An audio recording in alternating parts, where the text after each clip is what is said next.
Golden State Warriors versus Toronto Raptors. Ang laro ay gaganapin sa home court ng Raptors, January 14, 2025 in the Philippines. First quarters, 28-26, lamang ng dalawa ang Toronto. Halftime score, lamang pa rin ng dalawa ang Toronto, 52-50. Pagkatapos ng third quarter, lumamang ang Warriors ng tatlo, 78-75, at akala ko ay mananalo na sila. 1 minutes 23 seconds, 101-102, lamang ng isa ang Toronto. One hand perimeter shot ni Wiggins, sablay.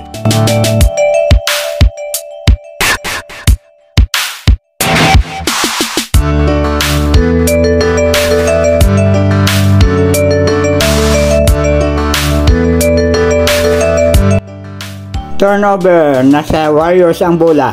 Pare, 3-point shot. Sablay. Rebound, Toronto.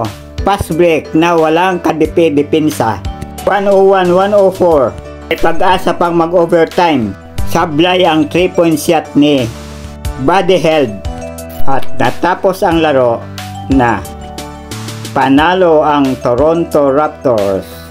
101-104 ang final score. Thank you for watching and have a nice day.